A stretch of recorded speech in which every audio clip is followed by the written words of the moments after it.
opposition gi Khollao Charangnaba Thokhanbada anti paper leak oibagi Khannaba Ngamdre Parliament chathariba nongju mifamda Center Lengakna Lok Sabha Public Examination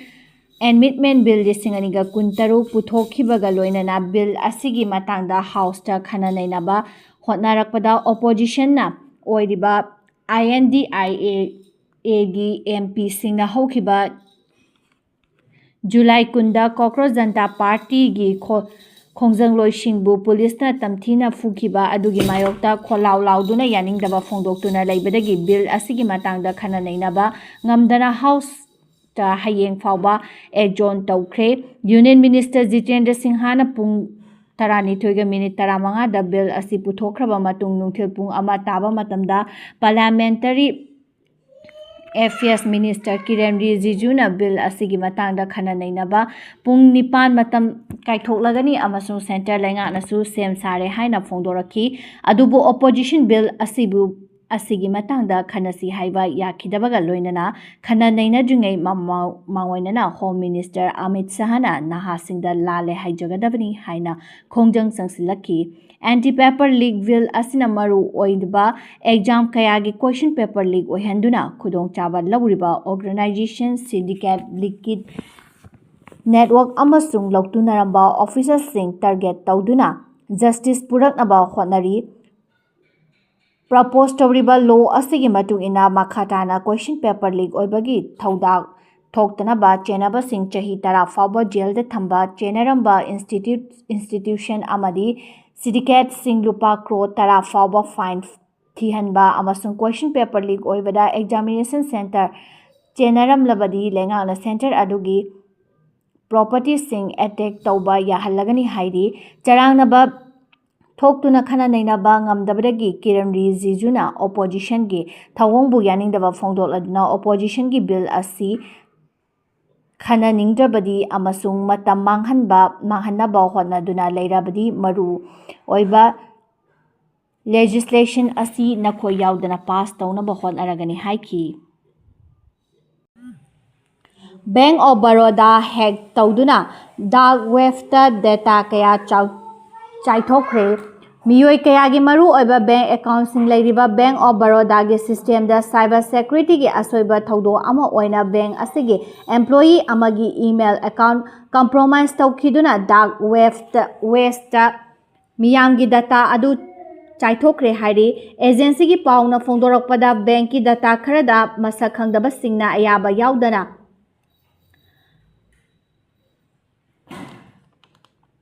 attest tawba ngamkhraba matungda terabyte amaromgi oigadaba yamlaba miyamgi data dark web ta chaithokhi hariba data asigi manungda customer singi ming loan record Aadhaar gi akupa warol amasung bank ki internet audit fine na singba yauki bank ki maikedagi data khar lawba ngamkhrabasu bank asigi maru oiba system thugaiba ngamkhide amasung secure oiri haiki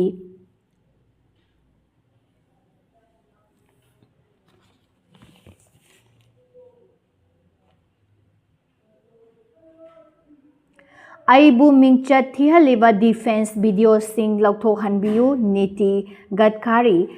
Lengakna petrol da inatol chada kunyandona E20 thau yon halakpadagi pendraba miyam Union Road Transport and Highway Minister Nitin Gadkari gi kare kaithanaduna artificial intelligence na general tauba photo amasung video kaya puthokhraba matung asi Niti Gadkari Bombay High Court ta chattuna aibu mingchat thialiba amasung aigi political career da chauna sohalakpa yaba defect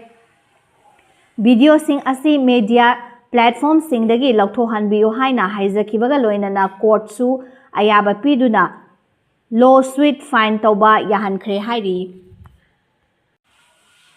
Center na thajaba manghalabadi Cockroach Janta Party gi maikedagi makhataba khongjang changsinkhigani asutos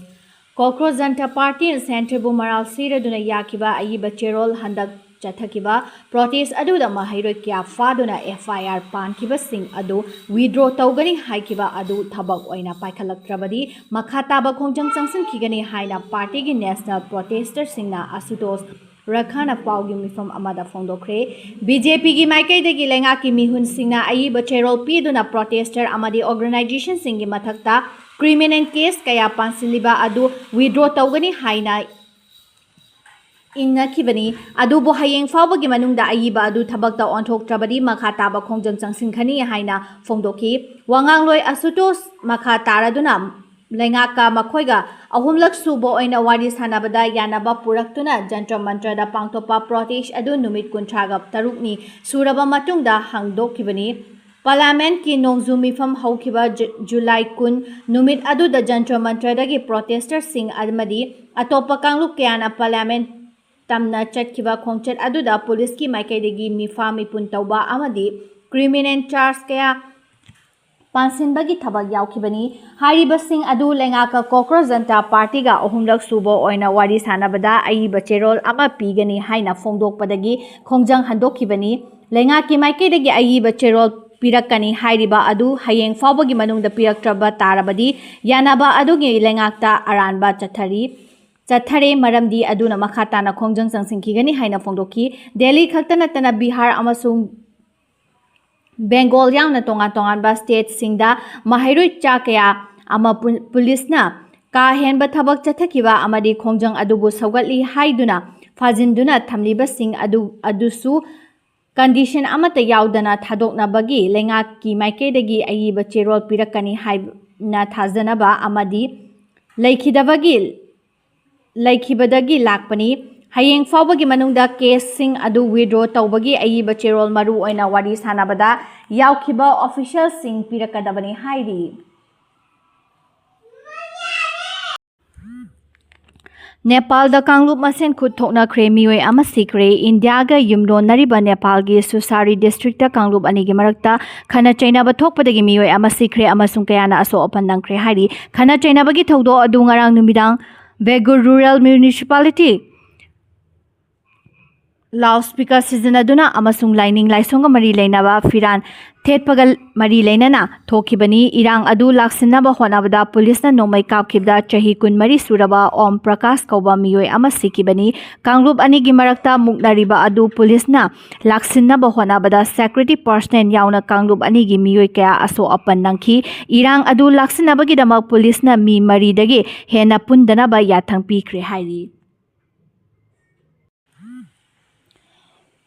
Uttarakhand lalmai chakpagi maru oiba maram asi uchan gi umang sinang oihali Uttarakhand state ki oina lalmai chakpagi thawdo ayamba uchan pambina namna hauba umang singna oihenbagi saruk oiri haina study amagi report na fongdorakli chahi asida Uttarakhand Forest Department na lalmai chakpagi matangda chathakiba study amagi matung ina punna lalmai chakpagi thawdo chawngaga marifu thoki maduna lam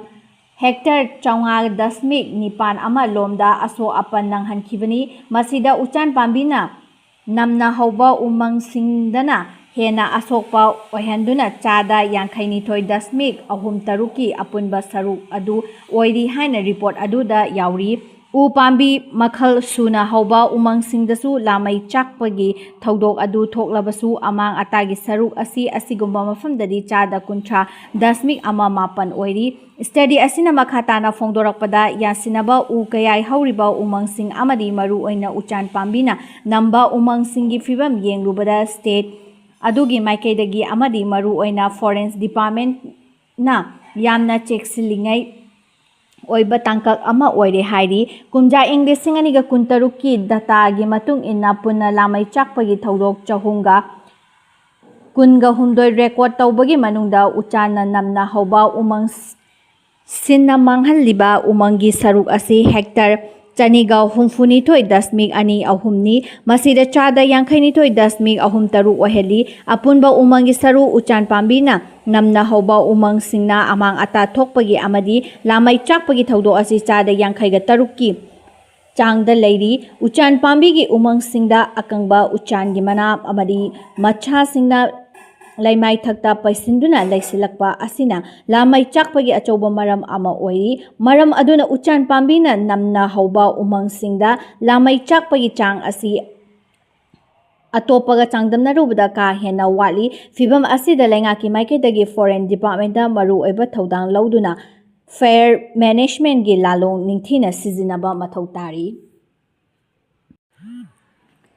Jain G ꯀꯌꯥꯅ U ꯊꯛꯊꯕꯗꯒꯤ U ꯁꯨꯡꯕ ꯀꯝꯄꯦꯅꯤꯁꯤꯡ $1 billion 450 ꯔꯣꯝ ꯃꯥꯡꯂꯦ꯫ Baby ꯕꯨꯃꯥ generation X ꯑꯃꯗꯤ ꯃꯤꯂꯦꯅꯤꯌꯟ ꯍꯥꯏꯅ ꯈꯪꯅꯕ ꯇꯣꯉꯥꯟ ꯇꯣꯉꯥꯟꯕ ꯖꯦꯅꯦꯔꯦꯁꯟꯒꯤ ꯃꯤꯑꯣꯏꯁꯤꯡ ꯑꯁꯤꯅ ꯋꯥꯔꯛꯐꯣꯔꯁꯇ ꯆꯪꯂꯛꯄ ꯃꯇꯝꯗ ꯇꯣꯞ ꯇꯣꯞꯄ ꯋꯥꯔꯛ ꯀꯜꯆꯔ ꯑꯃꯁꯨꯡ ꯆꯠꯅꯕꯤ ꯀꯌꯥ ꯄꯨꯔꯛꯈ꯭ꯔꯕ ꯃꯇꯨꯡꯗ ꯖꯦꯅꯦꯔꯦꯁꯟ G ꯍꯥꯏꯔꯤꯕ ꯅꯍꯥ ꯑꯣꯏꯔꯤꯕ ꯖꯦꯅꯦꯔꯦꯁꯟ ꯑꯁꯤꯅ ꯍꯧꯖꯤꯛ ꯋꯥꯔꯛꯐꯣꯔꯁꯇ ꯆꯪꯂꯛꯄ ꯃꯇꯝꯗ ꯌꯨ ꯊꯛꯇꯕ ꯆꯠꯅꯕꯤ ꯄꯨꯁꯤꯜꯂꯛꯄꯅ ꯃꯔꯝ ꯑꯣꯏꯔꯒ ꯃꯥꯂꯦꯝꯒꯤ ꯑꯆꯧꯕ ꯌꯨ ꯁꯨꯡꯕ ꯀꯝꯄꯦꯅꯤꯁꯤꯡꯗꯤ $1 ꯕꯤꯂꯤꯌꯟ 450 ꯔꯣꯝ ꯃꯥꯡꯍꯜꯂꯦ ꯍꯥꯏꯅ ꯔꯤꯄꯣꯔꯠ ꯑꯃꯅ ꯐꯣꯡꯗꯣꯔꯛꯈ꯭ꯔꯦ꯫ ꯏꯗꯤꯁꯟ ꯇ꯭ꯔꯦꯟ ꯇꯧꯗꯨꯅ ꯂꯥꯛꯈꯤꯕ ꯈ꯭ꯋꯥꯏꯗꯒꯤ ꯆꯥꯎꯕ ꯌꯨ ꯁꯨꯡꯕ ꯀꯝꯄꯦꯅꯤ 50ꯒꯤ ꯁ꯭ꯇꯣꯛꯁꯤꯡ ꯑꯁꯤ ꯁꯦꯀ꯭ꯌꯨꯔꯤꯇꯤ ꯃꯥꯔꯀꯦꯠꯇ ꯀꯨꯝꯖꯥ ꯏꯪ 2012ꯒꯤ ꯖꯨꯟꯗ ꯈ꯭ꯋꯥꯏꯗꯒꯤ ꯋꯥꯡꯕ ꯚꯦꯂꯨꯗ ꯂꯩꯔꯝꯂꯕ ꯃꯇꯨꯡ ꯍꯧꯖꯤꯛ ꯆꯥꯗ 93 ꯂꯣꯝ ꯍꯟꯊꯔꯛꯈ꯭ꯔꯦ꯫ ꯃꯁꯤꯗ ꯅꯠꯇꯅ ꯕ꯭ꯂꯨꯝꯕꯥꯔꯒꯀꯤ ꯂꯥꯏꯐꯂꯥꯏꯟ ꯁꯔꯚꯦ ꯑꯃ ꯋꯥꯔꯛꯐꯣꯔꯁꯇ ꯆꯪꯂꯛꯂꯒ ꯖꯦꯟ ꯖꯤ ꯆꯥꯗ 90 ꯔꯣꯝꯅ ꯃꯄꯨꯟꯁꯤ ꯆꯨꯞꯄ ꯌꯨ ꯁꯤꯖꯤꯟꯅꯗꯕ ꯄꯥꯝꯃꯤ꯫ ꯃꯤꯂꯦꯅꯤꯌꯜꯁꯤꯡꯒ ꯌꯦꯡꯅꯔꯨꯕꯗ ꯖꯦꯟ ꯖꯤꯁꯤꯡꯅ ꯌꯨ ꯊꯛꯄꯒꯤ ꯆꯥꯡ ꯆꯥꯗ 10 ꯔꯣꯝ ꯍꯟꯊꯩ ꯑꯃꯁꯨꯡ ꯃꯥꯂꯦꯝ ꯄꯨꯝꯕꯒꯤ ꯑꯣꯏꯅ ꯁꯤꯇꯤꯖꯦꯟꯁꯤꯡꯅ ꯌꯨ ꯊꯛꯄꯒꯤ ꯆꯥꯡ ꯑꯁꯤ ꯇꯞꯅ ꯇꯞꯅ ꯍꯟꯊꯔꯛꯄꯒꯤ ꯃꯃꯤꯡꯁꯨ ꯎꯕ ꯐꯪꯈꯤ꯫ ꯖꯦꯟ ꯖꯤꯁꯤꯡꯅ ꯍꯛꯆꯥꯡ ꯐꯅ ꯂꯩꯅꯕ, ꯁꯦꯜ ꯇꯨꯡꯁꯤꯟꯅꯕ ꯑꯃꯁꯨꯡ ꯋꯥꯈꯜꯗ ꯆꯔꯥꯡꯅꯕ ꯂꯩꯍꯟꯗꯅꯕ ꯍꯣꯠꯅꯕꯒꯤ ꯁꯔꯨꯛ ꯑꯣꯏꯅ ꯌꯨꯒꯤ ꯃꯥꯏ ꯂꯩꯊꯣꯛꯈꯤꯕꯅ ꯌꯨ ꯁꯨꯡꯂꯤꯕ ꯀꯝꯄꯦꯅꯤꯁꯤꯡꯒꯤ ꯃꯌꯥꯛ ꯀꯟꯕ ꯌꯨ ꯄꯨꯊꯣꯛꯄꯒꯤ ꯃꯍꯨꯠꯇ ꯑꯜꯀꯣꯍꯣꯜ ꯐ꯭ꯔꯤ ꯑꯃꯗꯤ ꯖꯦꯔꯣ ꯄ꯭ꯂꯁ ꯗꯤꯁꯀꯁꯟꯁꯤꯡꯗ ꯃꯥꯏ ꯑꯣꯟꯁꯤꯜꯂꯛꯈꯤ꯫